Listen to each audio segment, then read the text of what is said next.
If you're a manga fan out there, then you must have come across Arte at one point or the other, but what you might not know is that the manga series has been adapted into an anime for the big screen. Now, sometimes we see mangas lose their character and a lot of the things that make them great when they are adapted into an anime, but it's not the same for Arte, as you'll soon see. In this video, we're going to be taking a closer look at Arte the anime, and looking at the story, the setting, plot, and how it compares to the manga version. We're also going to be talking about whether it's truly worth it to binge watch this show, #quarantine style. Fair warning though, there are going to be spoilers in this, for the anime onlys out there. But before we get into the video, if it's your first time here, welcome to my channel, where I dissect manga and anime. So if you're a fan of either or both of these things, then be sure to hit the subscribe button and turn on the bell notification so you get notified whenever I upload a new video. With that said, let's get straight into it.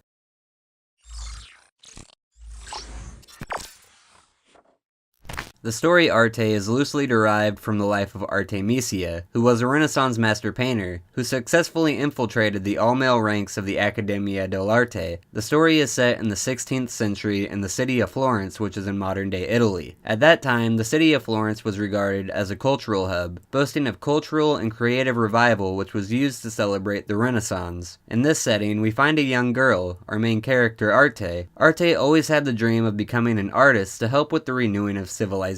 However, at that time, becoming an artist was a thing for only men. In the words of Nania de Medici, whoever wants to do things as they wish ought to take care not to be born a woman. And although she said that in 1479, it clearly defines the struggle that Arte was going through. Her dad was the only one who supported her dreams and passions, and so when he tragically died, they began pressuring her to marry a nobleman and spend the rest of her life as a housewife so that she won't destroy the family name. But of course, Arte had other plans. She decided that she wasn't just going to let her life go by just like that, and so she determined to power through the hurdles and become an artist anyway. The only problem though, is that to become a master artisan in the time of the Renaissance, the young artisan needed to be an apprentice to another master artisan that would act as her mentor. She then went to meet a lot of masters, but none would accept her simply because of the gender. Well, all except Leo, who chose her. After Leo takes her in as a disciple, Arte is now faced with the challenges of a new life far away from the comfort of her upbringing, as she was from a noble family. Working as an apprentice, Arte must learn to earn a living, master her artistry, and also tackle the challenges that appear along the journey to becoming a full-fledged master artisan. From this story alone, you can already tell that this is going to be an interesting watch, and if you've read the manga, you would realize that they have kept the plot entirely the same, not altering the story in any shape or form so far. The first step to getting a great manga to anime crossover is keeping the story the same. Yes, writers for the big screen get some artistic license to change a few things to make them more suited to the big screen, but they must do all of that without losing the essence of the story, and frankly, the writers of this did that exceptionally well. The original story itself is compelling because of the realism associated with the times. The time of the Renaissance was indeed a tough time for women, and being able to see that story through the eyes of a little girl is simply genius. And that's another thing they do really well with this anime. They never lose sight of the whole setting. The whole series puts in a lot of effort to stick to the historical detail, which makes this an exceptional piece to watch. From the way everyone is dressed to the way they speak and interact with one another, everything is reminiscent of the time of the Renaissance. Shout out to the director, Takayuki Hamada, for making this possible. For its characters, we have Arte, who is the center of the whole piece. She's played by Mikiko Komatsu. Then we have Leo, who is Arte's mentor, and is played by Katsuyuki Konoshi. These are the two main characters that we see throughout the series. However, there are a few others that we see sparingly. There's Daphne, played by Haruka Tamatsu, Angelo, played by Junya Inoki, Dasho, played by Kiyono Yasuna, Yuri, and no, not the kind you're thinking of, but we have Yuri, played by Kazuki Toriumi, Catalina, played by Mao Sophia, played by Rie Tanaka, Veronica, played by Sayaka Ohara, Ubertino, played by Yosuke Akimoto, and Arte's father, although he only appears in episode 1, played by Yutaka Oyama. We would have loved to touch on each of these cast members, but that would probably take forever. However, from what we can see, these characters play off each other excellently, which we believe is a good result of good chemistry all around. As of the time of this video, there are currently 7 episodes out. More details on how you can watch the series online at the end of the video. video, so make sure you watch to the end to find out. We're not going to be looking at the 7 episodes individually, however, we're going to be looking at the first 2 episodes because these are the episodes that introduce us all to the characters and create the premise that the rest of the series is most likely going to be based upon. We've already talked about the plot, so no need to go over that again, but most of episode 1 is just beginning that plot. Her father died, then she was told to be married into a noble family to become a housewife. She rejects and starts to search for her mentor, and finally Leo picks her, but all things are definitely not rosy after that. To show how serious she was about the whole thing, Arte had to cut her hair off in episode 1, following through what is now seen as the obligatory anime haircutting ritual. Honestly, in anime, nothing screams seriousness like cutting your fucking hair, apparently. But what we like about this act and the rest of the series is that Arte is never trying to become a boy just so she can become an artisan. She very much wants to be regarded as an artisan regardless of her gender. So her cutting her hair was not in any way her trying to look more like a boy, but basically a rite of passage thing. We can see this when Leo tells her to dress like a boy so she can attend a dissection. She is visibly unhappy about this as she very much prefers to be a girl. The great thing about this is the fact that it's not in your face like a girl power slogan, just slapped right across the face of the screen. It's more subtle and baked into the character so that we believe this is something Arte can do, and not really something they just have to do to satisfy the audience. But cutting her hair is not the end of it. Arte still had a lot to do to prove to everyone that she can become an artisan without having to give up her femininity.